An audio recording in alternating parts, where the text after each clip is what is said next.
चलिए, पिछले क्लास में हम बता दिए थे बाबू कि अवतल दर्पण में प्रतिबिंब कहाँ कहाँ बनेगा, सब कुछ बता दिए थे।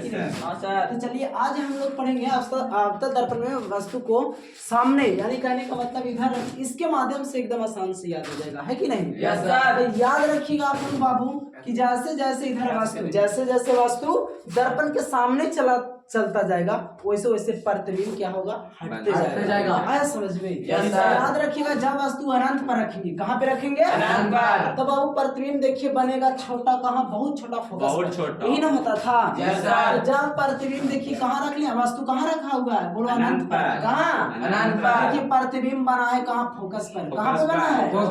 फोकस पर बना है, तो बहुत छोटा बना है, बहुत छोटा। दूसरा बाबू याद रखिएगा बताए थे जब वस्तु को सी और अनंत के बीच, सी और अनंत के बीच रखेंगे वस्तु को, तब प्रतिबिंब बताए थे कहाँ बनता था, तो सीआर कहाँ? फोकस के बीच, सीआर फोकस के बीच। और बनेगा तो कैसा बोलेंगे? छोटा। कैसा? छोटा। अगला बात बताए थे बाबू कि जब वस्तु को वक्रता केंद्र पर रखेंगे, कहाँ पे रखेंगे? तब बताइए बाबू वक्रता केंद्र पर रखेंगे, तब बताइए सीए पर नहीं बनेगा, वक्रता केंद्र पर नहीं बनेगा, और बराबर बनेगा। कैसा बनेगा? अगला बात याद रखिएगा, अगला बाबू कि जब वस्तु को हम लोग कहाँ, जब वस्तु को हम लोग आपकी रखेंगे कहाँ, तो सी और एफ के बीच, सी और एफ के बीच, तब प्रतिबिंब बनेगा कहाँ बाबू? तब बोलेंगे हम लोग सी और अनंत के बीच, सी और अनंत के बीच, और ये बनता है बड़ा। कैसा? बड़ा। आगे याद रखिएगा बाबू जब वस्तु को अब हम लोग धीरे आगे रखेंगे, आप फोकस पर, कहाँ रखेंगे? फोकस पर। तब प्रतिबिंब बनेगा अनंत पर। कहाँ बनेगा? और अनंत पर बनेगा तो बहुत बड़ा बनेगा, बहुत बड़ा बनेगा, बहुत बड़ा बनेगा, इसको याद रखेंगे। और अगला बाबू याद रखेंगे जब वस्तु कहाँ, तो दर्पण के ध्रुव और फोकस के बीच रखेंगे। ए और ए बी एक वस्तु है, इन नाम दे दिए हैं, ऐसा समझ में? तो याद रखिएगा यहाँ पे बाबू इधर जगह नहीं होता, यानी कहने का मतलब जब ध्रुव और फोकस के बीच वस्तु को रखेंगे तब प्रतिबिंब बनता है दर्पण के पीछे, दर्पण के पीछे। और याद रखिएगा आभासी और सीधा और कैसा बनता है, तो वस्तु से बड़ा बनता है, वस्तु से बड़ा। याद रहेगा ना? तो इसको याद रखिएगा। और बाबू याद रखिएगा यहाँ से पूछेगा आपसे, सुनिएगा ध्यान से बाबू, पूछेगा आपको वैसा कौन सा दर्पण है जिसमें बड़ा प्रतिबिंब बनता है, तो मानना अवतल दर्पण। कौन दर्पण?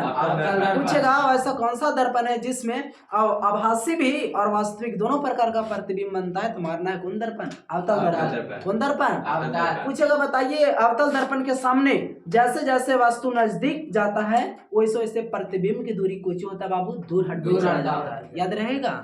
तो इसको याद रखिएगा। उसके बाद आइए पूछेगा प्रतिबिंब कहाँ बनता है अवतल दर्पण में, तो दर्पण के पीछे भी, दर्पण के पीछे और सामने भी, दर्पण के पीछे सामने दोनों। तो याद रखिएगा। और उल्टा, कैसा? उल्टा। और आभासी भी बनता है कि नहीं? याद रखिएगा। उसके बाद ये बहुत पूछता है बाबू कि अवतल दर्पण, अवतल दर्पण, इसका उपयोग सबसे पहले याद रखिएगा दाढ़ी बनाने में, किस चीज बनाने में? उसके बाद बाबू गाड़ी की हेडलाइट में, किसमें? उसके बाद याद रखिए डॉक्टर के द्वारा आँख, कान, नाक, दांत आदि को चेक करने में। उसके बाद याद रखिएगा सोलर सेल में, किसमें? Solar cell. उसके बाद सौर भट्टी में, किसमें? सौर भट्टी। उसके बाद हजामत बनाने में, किसमें? सर्च लाइट, किसमें? Search light. याद रहेगा ना? याद रखिएगा।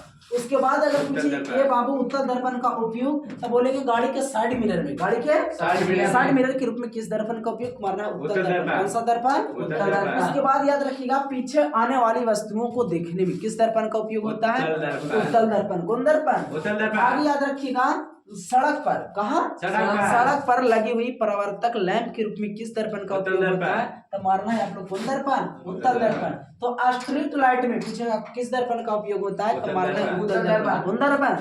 उसके बाद याद रखिएगा बाजार एवं गली में, बाजार एवं गली में जो लैंप लगा होता है बाबू, उस कौन सा दर्पण का यूज होता है? उत्तल दर्पण। कौन दर्पण? उत्तल। और आइए अब हम लोग पढ़ते हैं चीप परिपाटी, कुछ पढ़ेंगे। तो चीप परिपाटी याद रखिएगा एक चैप्टर है 9th में बाबू, आप लोग पढ़े होंगे कोऑर्डिनेट ज्योमेट्री, कोऑर्डिनेट, अरे निर्देशांक ज्यामिति ना पढ़े हैं, उसमें बाबू ये पढ़े होंगे आप लोग। तो इसको बोलते हैं मूल बिंदु, कुछ बोलते हैं तो मूल बिंदु का पढ़े होंगे। निर्देशांक होता है 0 0, कुछ होता है 0 0। तो ये आपका मूल बिंदु है बाबू, याद रखिएगा। और ये आपका चीप परिपाटी याद, इसकी सहायता से हम लोग विशेषता लिखेंगे, ठीक है?